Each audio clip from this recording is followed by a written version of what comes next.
এবছরে কালবৈশাখীর তাণ্ডব যেন আরো তীব্র হয়ে উঠেছে। সারা দেশে এরই মধ্যে শেষ এক সপ্তাহে চলমান প্রাকৃতিক দুর্যোগে প্রায় ২০ জন নিহত হয়েছেন। ক্ষয়ক্ষতির শিকার হয়েছে ঘরবাড়ি, দোকানপাট সহ বিভিন্ন অবকাঠামো। সেই সাথে টানা ভারী বর্ষণের ফলে হাওর অঞ্চলগুলো বন্যার ঝুঁকিতে পড়েছে। এরই মধ্যে দু এক জায়গায় বাঁধ ভেঙে হাওরে পানি ঢুকে চাষাবাদে ব্যাপক ক্ষতির আশঙ্কা সৃষ্টি করেছে।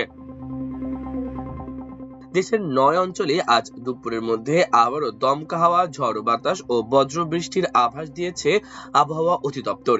এসব এলাকার নদীবন্দরগুলোকে ১ নম্বর সতর্ক সংকেত দেখাতে বলা হয়েছে। আবহাওয়ার পূর্বাভাস অনুযায়ী বৃহস্পতিবার সকাল ৫টা থেকে দুপুর ১টার মধ্যে ময়মনসিংহ, খুলনা, বরিশাল, পটুয়াখালী, নোয়াখালী, কুমিল্লা, চট্টগ্রাম, কক্সবাজার ও সিলেট অঞ্চলের ওপর দিয়ে পশ্চিম বা উত্তর পশ্চিম দিক থেকে ঘন্টায় ৪৫ থেকে ৬০ কিলোমিটার বেগে দমকা বা ঝড়ো হাওয়া সহ বৃষ্টি অথবা বজ্রসহ বৃষ্টি হতে পারে।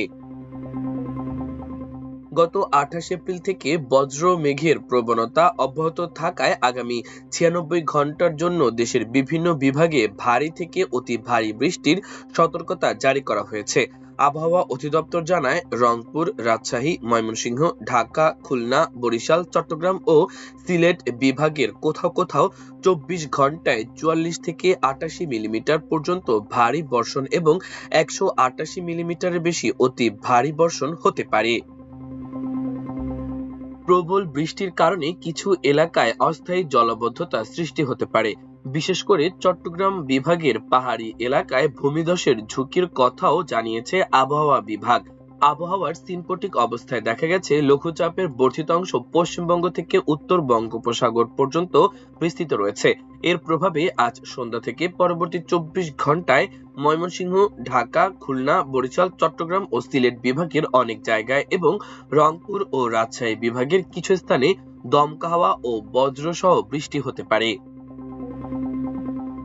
সারা দেশে দিন ও রাতের তাপমাত্রা প্রায় অপরিবর্তিত থাকতে পারে বলে পূর্বাভাসে বলা হয়েছে।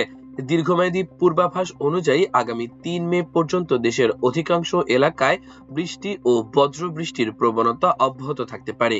এরপর ধীরে ধীরে বৃষ্টিপাত কমে আসার পাশাপাশি তাপমাত্রা বাড়তে পারে।